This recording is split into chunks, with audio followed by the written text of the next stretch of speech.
Welcome here. In this video, I'm going to explore the idea of the advocate, Holy Spirit, Spirit of God, that the Church focuses on towards the end of the Easter season. Move away from considering resurrection to this other important idea. And they're often seen as very separate, that the idea of the Spirit of Holiness is something that comes to the community, the Christian community, in replacement for Jesus' physical presence. We're going to see that that isn't a straightforward way, really, of understanding the texts that we have. And particularly, it does ignore Jesus' own pronouncements on the matter. If we just start by looking at the concept of resurrection and its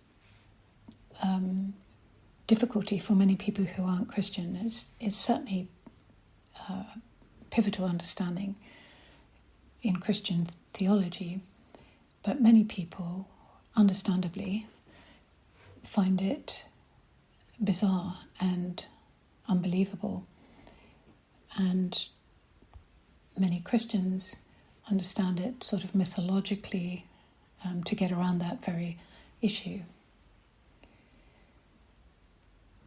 So the problem is the supernatural or magical nature of resurrection. And just before we move on to look at the Spirit of Holiness, let's just pause and see that magic is really defined as something beautiful or delightful, removed from everyday life.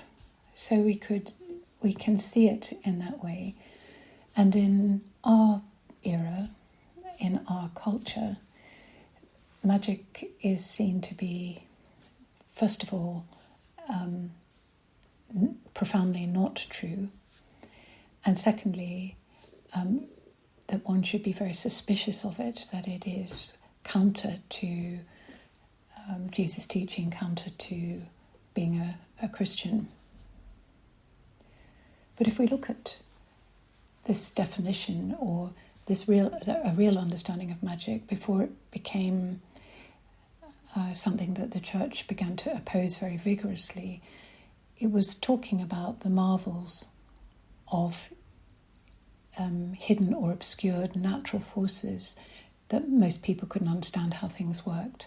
And so they appeared to be supernatural, and there were people who did understand them and could turn that into an art form and could harness various things to affect the world that everyone else could also see. And that was considered magical. A lot of those magical thinkings, magical events, can be explained scientifically in our day and age as a manipulation of natural forces. But we haven't moved very far, you notice, from magic as marvels of natural forces.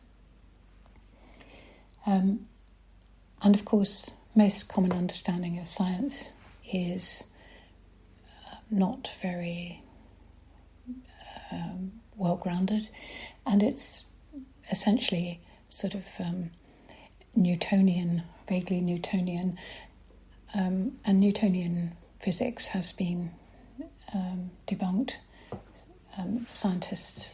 Contemporary scientists don't use that model anymore, and good scientists everywhere will tell you that science is a series of hypotheses that are accepted until they're disproven, and science is a moving target. It never settles on an answer. Also, just worth noting that advanced physics moves us in the direction of cosmic consciousness and the profound unreality of matter. But leaving that aside, the objection that people raise, a very natural, completely understandable objection to resurrection that people raise as it sort of unbelievable,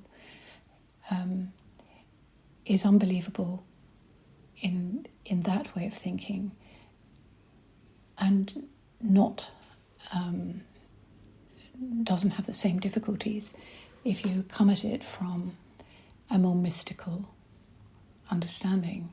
There's no need to argue through these things. You sort of accept them, but you're looking always for the deeper truth rather than images in your mind of what a resurrection might look like and trying to confirm that and then argue for it. So the Church, towards the end of the Easter period, moves away from looking at resurrection per se and begins to look at the nature of the Spirit of Holiness, particularly called the Holy Spirit or the Advocate. And this personifies that Spirit, of course, and that is later important to Christian theology and Trinitarianism. I want to also leave that aside for another day and another time, but to consider this concept of the Spirit of Holiness, which appears in the Gospel set for the sixth Sunday of Easter. And that is from St. John's Gospel, chapter 14, verses 15 through 21. You might want to look it up, but it's not necessary. In this reading, Jesus says, "I will ask the Father or the Creator, who will give you another advocate, another person to be on your side, if you like, and this will be with you forever. And this is the Spirit of truth that," he goes on to say, "the world can't receive." So if you're involved in the spiritual quest, you know that there's a sense of worldliness that is preoccupied with really the trivial, faint or compelling emotional reactions to constructs that are not ultimately either real or important. Jesus says the reason that people can't get this, can't seem to connect with it, is that they can't see this truth, they don't know it, but that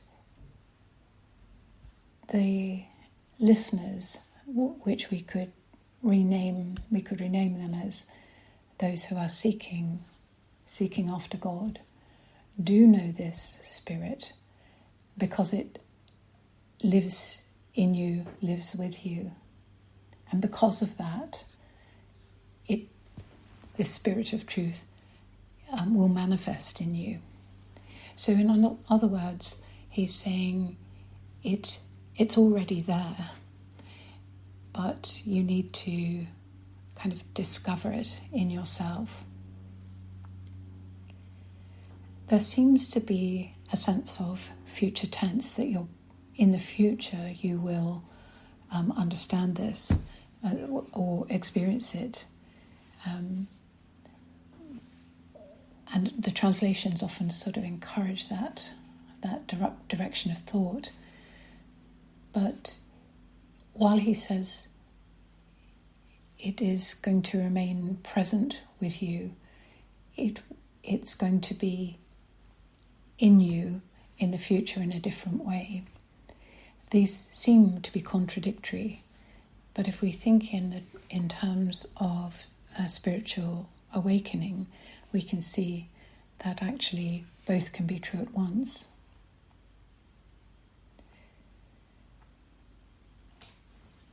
He says that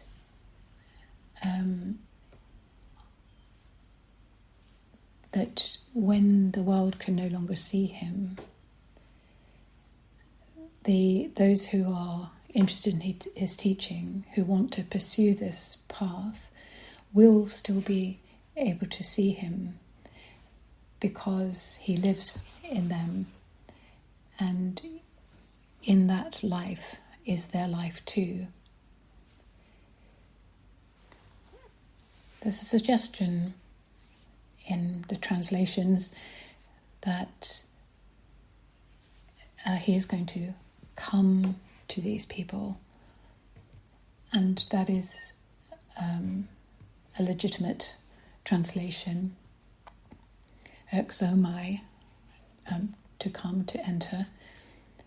But I think entering is perhaps a better understanding, offers us the idea that this is a revelation, not something from outside, but a revelation that's going to be understood. They're going to awaken to it. It's going to appear to them, come to their understanding. And this spirit of truth, aletheia in Greek, that is going to come, is a word in Greek which lethe is the river in Greek mythology that the dead drank from in Hades in order to forget their past. And the prefix aletheia just sort of negates that. So aletheia is a Greek way of saying waking up, remembering, overcoming the stupor of what we've seen earlier in the world that cannot receive, and being alive and being vital and not being deceived by chimera, false ideas, but actually being alive to what actually is. In other words, the truth.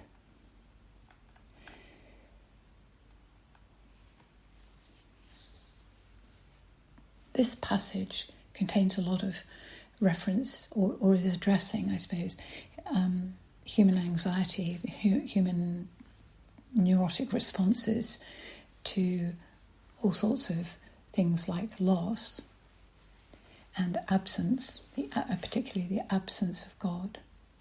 And while not denying it, it is assuring the listener that the presence of God, the participating in life, God's presence is always. It's not being taken away.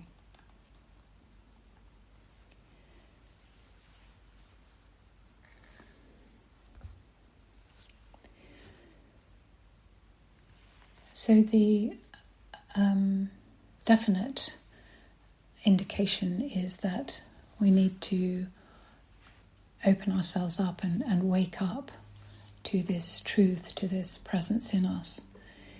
This shared life with Jesus, it seems as though he's saying there is no boundary between his and ours and God's life.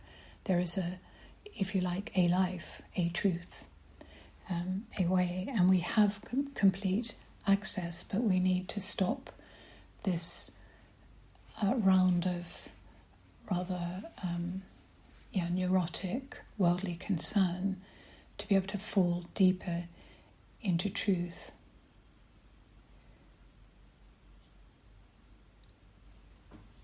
In the Middle Ages, a lot of this is sort of thinking is explored in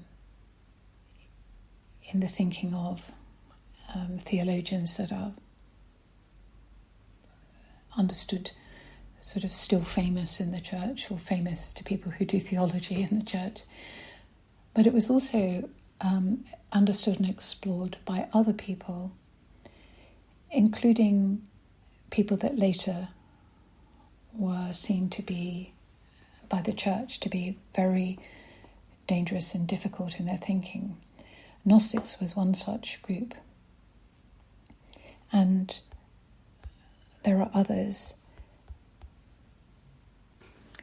Pantheists who would describe all these events in terms of nature. Panentheists who would take a pretty similar view. And another interesting group were the alchemists. Now, alchemy usually is understood now to mean trying to turn base metals into gold, and therefore to be rather a silly undertaking by medieval people who didn't understand the nature of the periodic table, for example. But originally, this was not an undertaking about metallurgy. It was about purification, about finding the gold hidden in the other matter. And this is, in fact, what's being discussed here as well in John's Gospel, this finding of the truth deep within, the life deep within, Jesus, God, truth, the Spirit of Holiness, are in all of us. It is pervasive. Turning it into the idea of, if you like, sort of little people living inside is not helpful, and that's why language is so difficult with relations to this matter, or indeed any matter really related to God. But we're stuck with it as our means of communication, so we have to sort of point and try and look beyond that. So the alchemists were originally a bit more like the Tibetan lamas or the Hindu yogis who do all sorts of practices to find that spirit of holiness, to sort of eliminate worldliness and come to holiness. And that was the original intention. And the enterprise went on for quite a long time. And it was done by very well-educated people, very, very able people. So I think we can assume it wasn't just a bunch of nonsense and silliness. It was often overlaid with this idea of metallurgy to protect alchemists, really, as a way of talking in disguise about the nature of human nature, the nature of who we deeply are, beyond matter.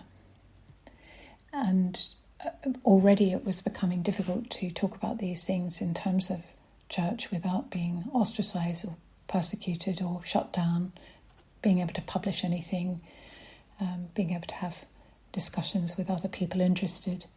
And so this other way of talking grew up. I'm sure there were people around, like any gold rush, who jumped on that idea and thought, perhaps you can turn a lump of coal into gold. But I think they were relatively few and far, because you had to have the wherewithal and the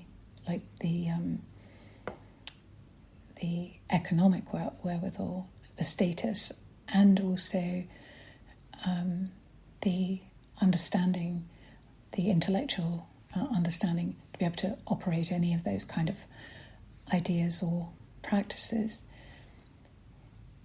So we can understand that now, I think, that alchemy is a branch of theology, and it's trying to describe, understand, and explore this idea that Jesus is offering, that this spirit of truth will arrive, it will be revealed to you, but it's sort of already present in you.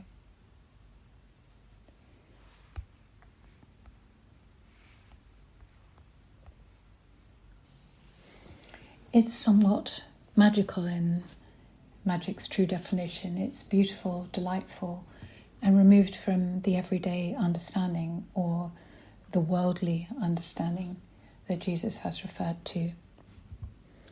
It's pointing to the same thing that Gnosticism is pointing to, which is that the knowledge is not knowing facts, not manipulating worldly understandings to arrive at an understanding of how God operated in the person of Jesus, or how God operates in you, but much more profoundly, much more deeply, requiring both a seeking and a relaxation around all those natural barriers that come in to feel that a certain way of thinking is dangerous or outlawed, a certain way of thinking is blasphemous or wrong, lead us into terrible places. All of which is really another way of describing or experiencing worldly concerns that get in the way of a full understanding of the deep truth, this spirit of truth that Jesus is talking about in this part of John's Gospel and in other places too.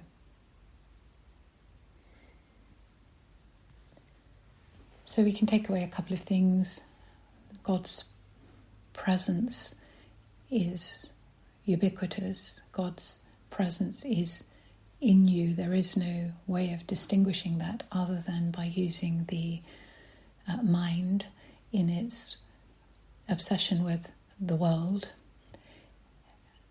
but falling back into silence and an open heart to discover that truth or that understanding or knowledge. None of these words are adequate. We could say God, God's self, but again, these things turn into quite constrained concepts in our thinking. And we want to somehow burst those bubbles and allow the spaciousness in which we can enter into this deeper understanding, this fullness of truth.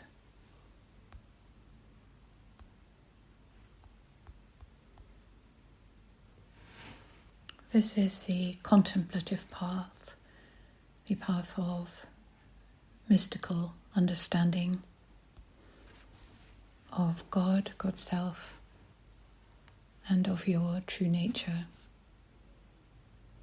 pure gold.